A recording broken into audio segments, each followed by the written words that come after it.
What's up? Roadies. I liked it when we were in Crystal Lake, and now I'm like, that's stupid. Yeah. What's up, Mayhem crew? So, we're in Joshua Tree. We are here. Mm-hmm. And I have to say, if I was going to pick a worse way to start off our 2020 trip, our trip around the United States, visiting everything we can, I don't know if I could have planned a worse way to start it. It was pretty bad. Yeah, that's pretty accurate. So we left Phoenix. When did we leave Phoenix? We left Phoenix on Sunday. Like 2, 3 o'clock. I thought it was like, yeah, around there. Went to North Joshua Tree, which is an hour and a half longer to get to. Yes. And I'm not even entirely sure why I picked North. I think it's just because I had seen somebody else go. Sorry, there's a dog trying to eat dog food in the wires. I think you can tell by the podcast quality that life isn't as luxurious as what it once had it. Or it's not the same. But yeah, so I think I just went to North because someone else had gone, and I thought, well, they went. And that's where the Joshua trees are. I haven't seen any but I Joshua didn't. That's not why I picked it either. I just went because that's where someone else went, and I was like, they went to North. Let's go to North. And then we went there, and then I found out that they liked South better. So we get there. 8:30. No, it was 7. 7:30. It was black out. 7. Exactly 7. And we go to a coordinate that I looked up on Campendium. Yep. Pitch black. It's a dirt road. Dark. And we see all these cars, or not cars, but, trucks and RVs and all this stuff. So I'm like, okay, like this is boondocking. Other people are here. Yeah. Good sign. Vans, all this stuff. Yeah. And so we get there and we are like, all right, now we don't know where to go. Don't know like where. How do you pick a site? Yeah, don't know where a good plot of land is. And it's like we said, dark. The first one we come across, there's a van already there, but we can turn around. Yeah, we're like, all right, we could turn around in this. And that's where the experience took a turn because we could not turn around.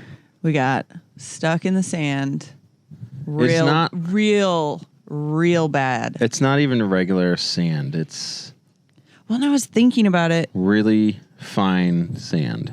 Well, and I was thinking about it, and the van that was there said that 2 days prior, they had gotten stuck in the sand. So, and I was thinking they just dug it all up and made it even more mushy and soft. Could have been.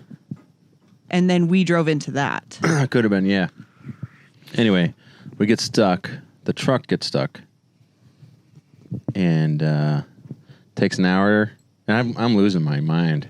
It was awful. It was horrible. Pitch black. And I don't know how to help because when he gets frustrated, like even after 10 years of marriage, I'm not entirely sure how to help you when you're mad.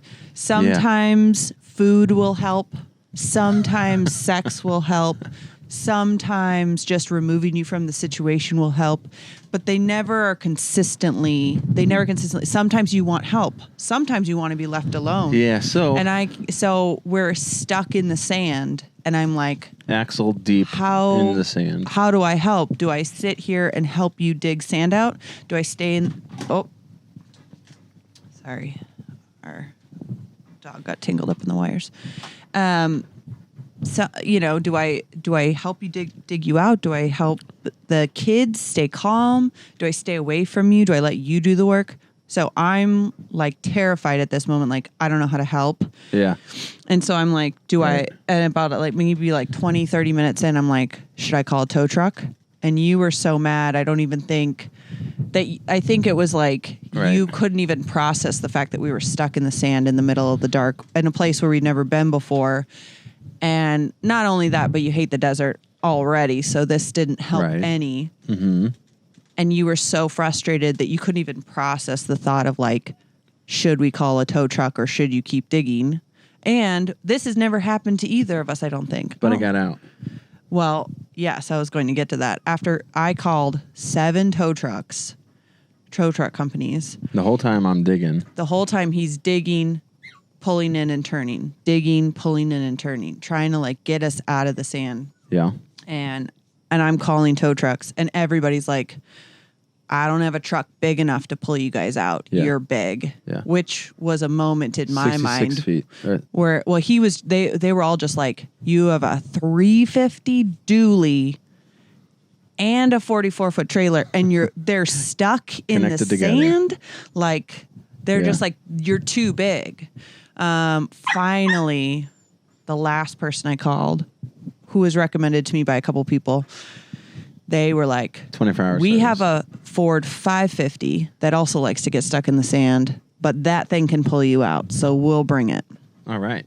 So thank you, Bailey. That looks very cool. It does. It looks great. No. Get out of Later. here. Love you. So right about that point, they said, okay, they're coming. Send me the coordinates. I sent them the coordinates. Right. And they're on their way. They're like, we're going to be there in 45 minutes. Super nice people. Mm-hmm, mm-hmm, mm-hmm. And you come in the truck and you pull us out like maybe 5 minutes later. Maybe. Yeah. And I'm like, so do I call the tow truck and tell them not to come? Yeah. Oh, so would that still happen? Still soft. Where the ground we're on is still soft. But the trailer is leaning pretty significantly, probably like an 8-degree lean towards the left. Mm.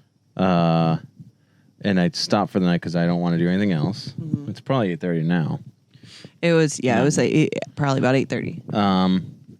And then we kept the trailer attached to the truck. Yeah, because you were like, we're leaving as soon as we wake up in the morning. I'm not staying here. Well, and by the way, let me preface all of this by saying we didn't have water and we barely had any gas for the generator at this point. But it was dark and nighttime, and we had driven a little bit, and we were like, well, we don't know where to fill up because we've never boondocked before. We don't know like what the etiquette is about pulling into RV parks to fill up, to dump. Like we don't know anything of this.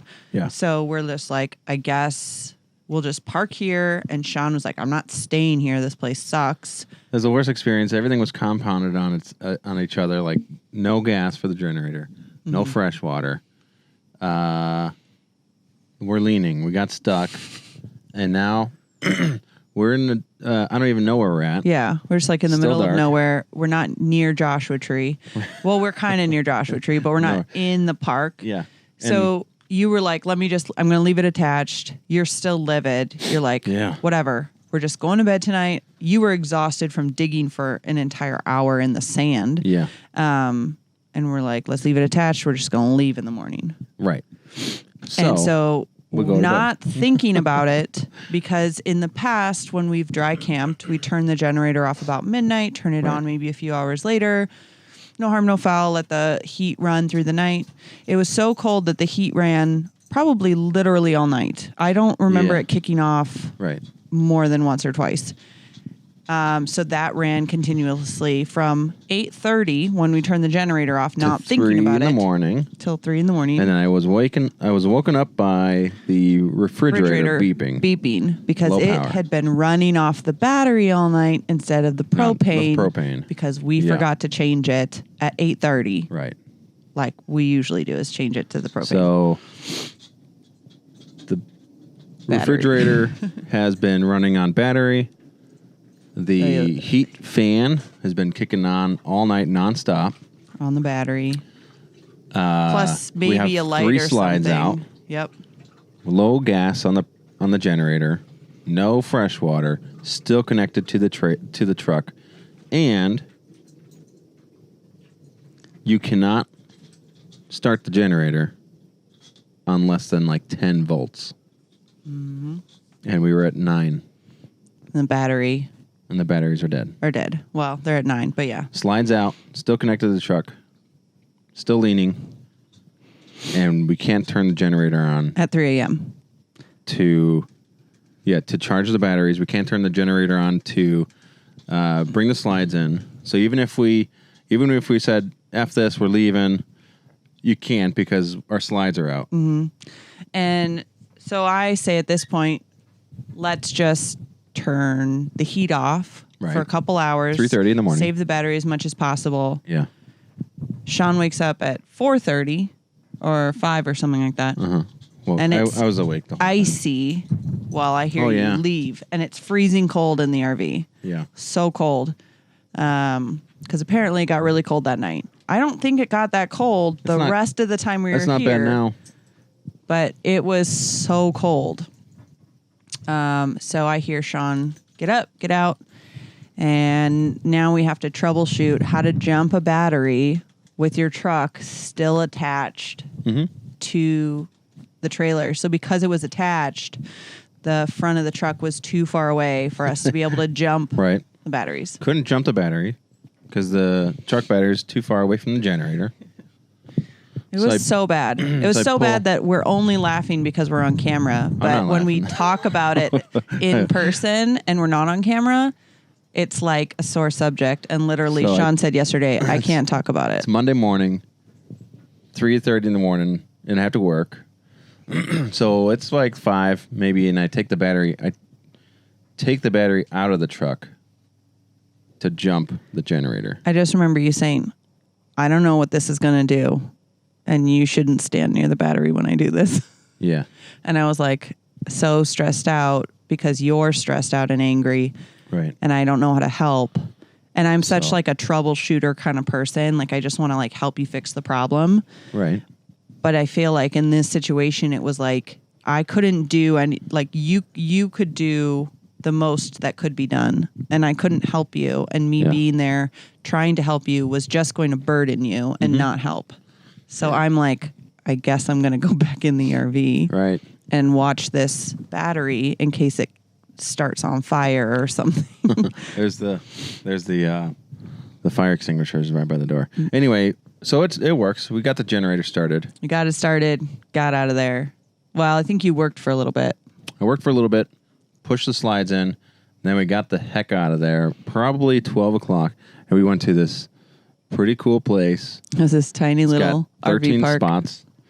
It was really small. Called Little Pioneer RV. Like Little Pioneer Town. Little Pioneer Town RV.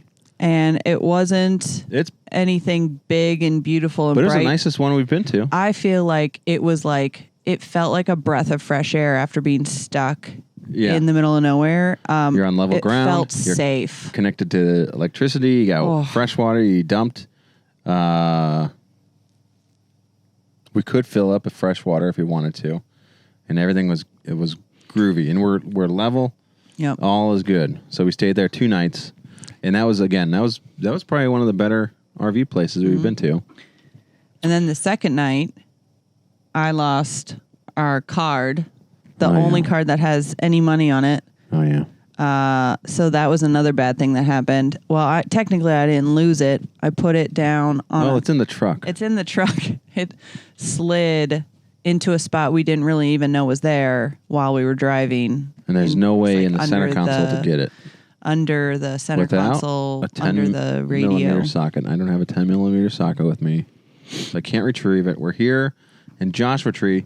Anyway, we made it to South Joshua Tree. So we found some extra money. Got some gas. This is the nice part. Came down here. Boondocking. Let's talk about Joshua Tree National Park. Yeah. What a dump. I'm just kidding. So after we got into the RV park that first day, I took the girls while Sean worked because of all the stress. And I was like, I'm going to let you work. I think you napped a little bit too, but I just let you like chill for a bit. I took the kids to the park. We went to the visitor center, got the Junior Ranger books, and went on a little mini half hike where we just like walked in a little bit and then walked out. Drove around a little bit, saw lots of Joshua trees and some rocks. Well, what do you say? Once you see one, you see them all. Yeah, we thought they were cool. We talked about how they look like truffula trees from the Lorax, but then it's like, okay, I've seen them. Now what kind of? So now what? So we drove back out, and then on the way in, we took another. There's two entrances from the north. Yeah. And so we took the other entrance on the way in today. Yeah, pulling the trailer. Yeah, that was like 12:30, maybe 1 o'clock. So we have bright sunlight. It takes 40 minutes about average to get through the park. No, maybe like, about 40 minutes. Yeah, it was like 45 minutes. And then smooth ride. And then we were here. We got more coordinates here in South Joshua Tree. And this is what I wanted the boondocking experience to be. This was a lot better. Lessons have been learned. Definitely show up during the day. We found a nice plot of land. Mm-hmm. People camp here all the time. You got like fire pits over here. There's another fifth wheel over there, but they left this morning. There's tent camping. Tent camping. This is where it's at. And you got this view of I don't know, what valley is this? I'm not entirely South sure Joshua what this Tree is. Valley. That's looking south. And everything is groovy. We got fresh water. We got just enough gas to close us out in the next couple hours, and we're leaving, going back to Phoenix. But this is my experience this is what I wanted the experience to be. And I think we learned a lot of good. We're looking at the cat out there. Yeah, he's looking for something. Anyway, this is the plot of land, and this is what boondocking is about in my mind. Yeah. So I loved waking up definitely a and learning just seeing experience for us. open spaces and just like you don't look out your window and see another RV. Right. It definitely was what I was hoping for. I'm looking forward to like just other views of like seeing what else is out there. But yeah. Next stop is back to Peoria, Arizona, so we can get a tune-up on the truck, get an oil change, and there's a couple recalls on that. Then a windshield. Did I say windshield? We got to get a new windshield. So we actually had to replace the windshield after, I think we mentioned it on maybe 2 podcasts ago, driving through Kansas. We smashed the windshield with it was just a little crack, and it cracked along the whole thing. Yeah, it spidered out. Well, we got it replaced, and now it has micro scratches on it, so it glares at night when you are driving. So it looks like spider webs. You can see like spider webs on it, but it's not. It's just micro scratches. So they're going to fix that on Saturday. Sunday, we head south to Tombstone. So so we still have to have kind of a discussion on where we want to go next. We have a couple different options. We could go south to Tombstone, north to like Grand Canyon, and then over to like North Albuquerque area and stuff. That'd be cool because then you can see the petrified forest. Mm-hmm. So there's a few different things we could do, but we still have to have the discussion of like what to do next. And the thing I love about boondocking is that we can do it last minute. We can kind of just say, like, I think the thing I'm learning with this is I don't like the set plans. I don't like saying, oh, well, next week we're going to this place. February 15th we'll be in this location. Exactly. I don't. So we're learning to live pretty loosely. I like it better just because then it feels more. Oh, that was me. It feels more freeing to be able to say, well, what if we change our minds, or I don't know. It feels too like we have to do this then. Yeah. Or like, and then if it doesn't work out, then like, oh, now all the plans are screwed up and I have to go through and fix everything. But yeah, so we're still trying to decide what we're going to do next. Right. But suffices to say, we're here in Joshua Tree. Our kids are junior rangers of the Joshua Tree National Park. This is nice. Joshua today. Tree isn't bad. You know, the best thing about Joshua Tree wasn't the Joshua trees. It was that Choya garden. Choya, What was it? A Choya. I thought it was a Choya cactus garden. Cactus garden. That was cool. Oh my gosh. There's so many. It was Choya crazy. Cactus. And I took a picture and I was like, it doesn't even like show it. It doesn't even show how crazy it looked when you're driving through and you're just like, there's so many. Yeah. That was cool to me. And then the next one was, what were those trees called? Oh, the Octio? The ones that were like 5 there in that bundle. And the rest of the drive, 25 minutes of, driving south. Was looking into this canyon-y. Yeah, you're going type. downhill and all that. And it probably looks like this, a lot of it. But I just remember you kept looking out and being like, there was an ocean there. Oh, yeah. Millions of years ago, there was an ocean there. Right. And Crazy. then, of course, Bailey's like, what? Yeah, so so that's our Joshua Tree experience. First night, lessons were learned. Lots of lessons. Apparently, you have to, that's the... rite of passage. That's the rite of passage, yep. Yeah, that's you what I was going to say. Nightmare. I think the one thing that made us feel a little better about the whole situation is I posted about it on Instagram. And I think it was only like 4 people, but like every single one of them was like, that's exactly what happened on my first boondocking experience. Yeah. Or that's very similar to what happened on my boondocking experience. Like first boondocking experience, like you got to learn it. And so it made me feel like, okay, like you said, rite of passage, we're through it. Now let's never let this happen again. Yeah, and it's January. We'll go through New Mexico. We'll go through Texas next couple months. And I think we're just traveling during the day. Yeah, we're definitely not going to be hitting it at night anymore. Yeah. Or we'll know specifically we're going to an RV spot, not a boondocking spot. Yeah, like tonight with a 66-foot rig. Tonight we probably won't get in town until night, but we've been there before this. We're going back to where we stayed. Yeah, super easy. So we know it. exactly. We know the layout. Yep.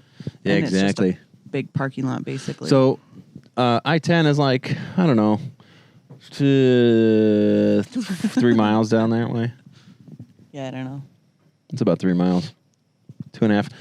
You'll share the coordinates here of where we're at. I like this place. This is way better than North Joshua Tree. The only reason I would go back to North Joshua Tree is if I was interested in Joshua trees.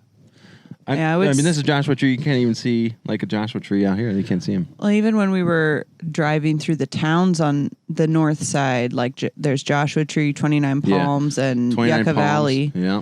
And it was like, you drive through it once and then you're like, all right, done this. Like, yeah, there's nothing interesting out there.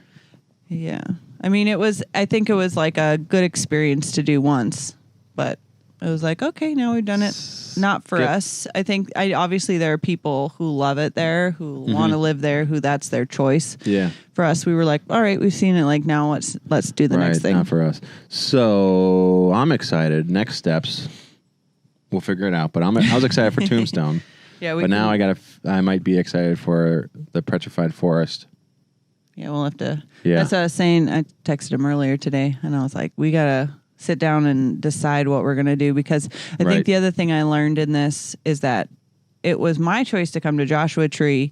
And then that first night when you were mad, you started just yelling things. But one of the things you yelled at me was like, why'd you pick another desert? And I was like, I didn't. And I'm done you with the said desert. something like, I never wanted to go to Joshua Tree, which I know that was just said in anger of being stuck in the sand. No. But I just mean like, no, I don't want it to wasn't. be out here. But it wasn't like, okay, well, anyway, my point is you told me to make the plans, and then I made the plans, and then it was like, it was held against me. Yeah. So that's why I say, let's do it together. I'm going to stop this podcast so you can see what our dog's doing. Taking a crap? No, that's pretty funny too. What? Hunting the cat? No, you got to go over here a little bit. Oh my gosh. I'm going to. Oh, yeah, bring that. See if I can. Here, hold this.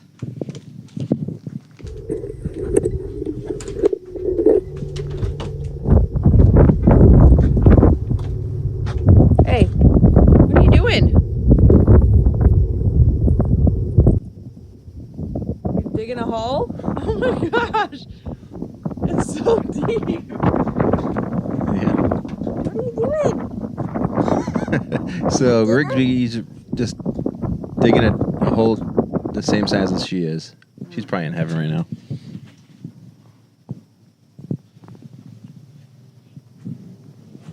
Here you go. I gotta fix the. Okay, I'll do it, and then you can tell me when it's good.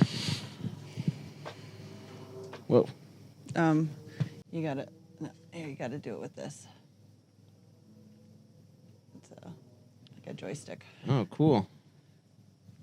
Okay, that's probably. Here, sit down. That's neat. All right. Okay, we're good. All right. Anyway, So. sorry for the interruption. Yeah. If you were watching the YouTube video, you got to see our cute little puppy. So Duke never dug holes, really. Yeah. Occasionally she would dig like, a couple scratches in the ground, but Rigby is a digger, and every time we've been at the RV park, I've had to watch her, make sure she doesn't dig holes. And clearly, wherever we go next, whatever house we have, we're going to have holes. She'll dig in our bed, too, and the pillows. Oh, yeah, she likes to dig under the pillows and stuff. So what's next, Joy? So tell us where you're going next. Well, we kind of already talked about it, but I guess... What should the fans expect? Well, the fans can expect a Joshua Tree recap YouTube video that I'm going to be putting out in the next. Oh yeah, you're making a lot of good week. videos. Yep, I've seen a few snippets. We're going to be. It's still a desert, so it's not that exciting. Yeah, we obviously won't be recording this weekend since we'll just be in Phoenix spending time with pretty family. Boring. We'll podcast maybe in Tombstone. Yeah, well, I'll try to. I want to start taking videos and doing podcasts at each place we go to just to talk about it. Yeah. Some of them might get bundled together, I suppose.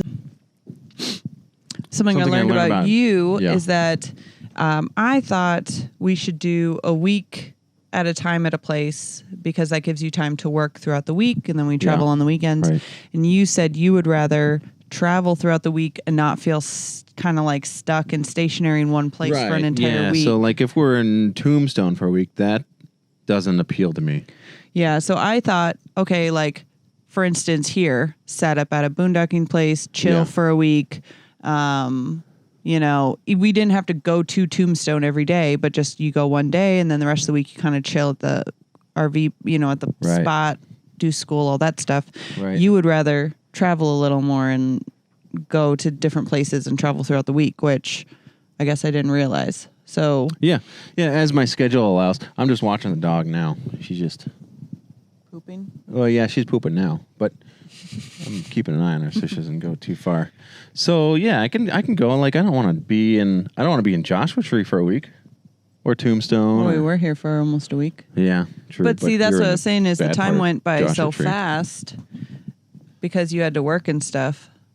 Right. But anyway, so I think that also works well with our plan of kind of like flying by the seat of our pants and just being like, where do you want to go next? When do you want to go next? Yeah. Like, can we pull off another couple days here? Should we, when your schedule gets busy, we say, okay, you have to work here for another couple days before we can travel because you have to get the work done or whatever. And then, when you're done, we can go. Mm-hmm.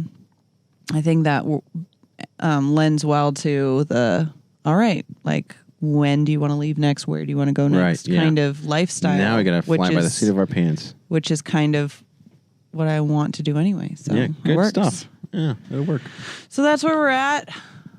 Joshua Tree. The Joshua trees are cool. The Cholla cactus garden was cool. The only thing I regret not doing was we only went on like a half a hike. We didn't go on any hikes or nothing. I wish we anything like that. Sought out Skull Rock, which I figured out where it was. It was a part that we didn't even go past because it was when I entered on the right road, but it was at the end of that road. So remember when we came in and you almost went the wrong way, you almost didn't hit the Y? Yeah.